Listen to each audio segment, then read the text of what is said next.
Hey, this is Crystal Vaness with Mac Kiteboarding. Today I'm in San Francisco, California, checking out Chrissy Field. In this vlog, we're going to be talking about riding conditions and how to know when it's a good time to go kiteboarding.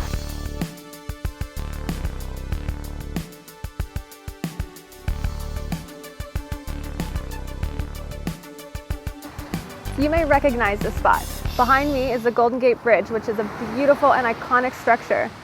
This spot is actually a kite spot. So there are many kiteboarding spots all around the world and several here in and around the Bay Area. Looking at this spot, Chrissy Field, it looks absolutely stunning, unique, and very exciting, but you may not be able to tell just by looking that this is an incredibly difficult spot to ride.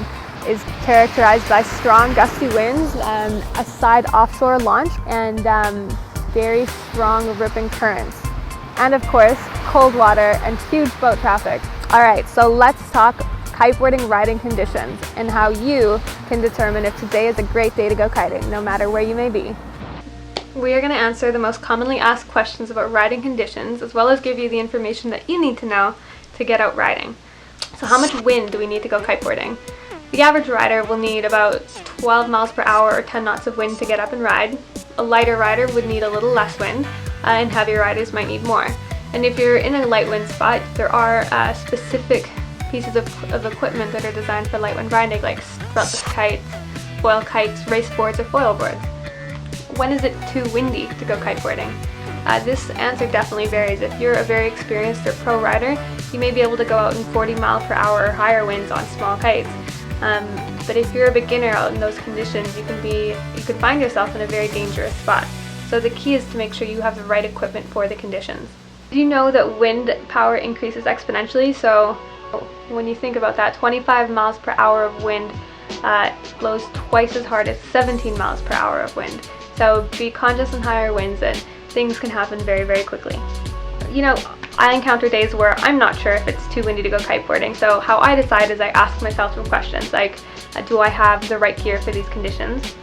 If something goes wrong, can I handle it? How do I feel in this moment when I'm pumping up my kite or running my lines? Am I in a mild state of panic? Can I not hear the wind over my racing heartbeat? Or maybe I've done one tack. Do I feel like I'm gonna die? In those cases, I usually call it a day.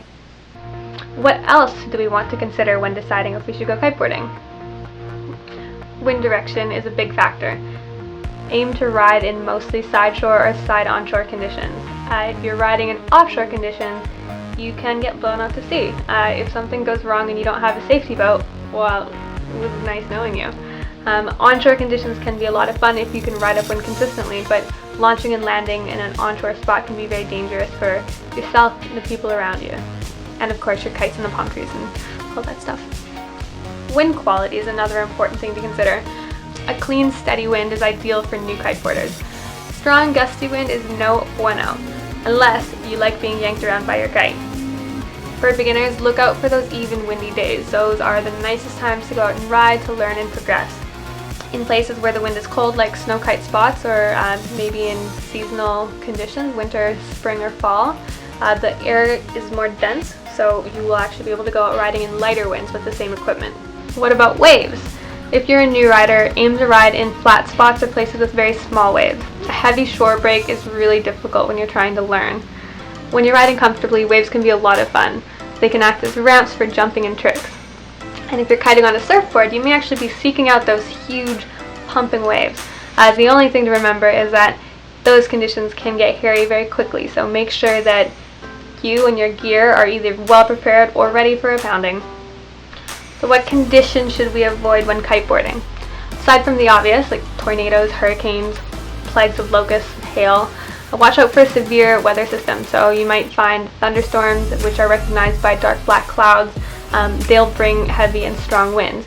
So I kite a lot in Cabarete, and the typical storm there is you're having a wonderful day riding on the ocean, and then a black cloud starts drifting in over the horizon. And then the wind will shoot up and get very fun, and then it will probably start raining, and then after a few minutes the rain and wind stops, which means you're stranded wherever you are, and if you're lucky and the wind does turn back on, it's usually blowing the other direction out to sea, which we don't like.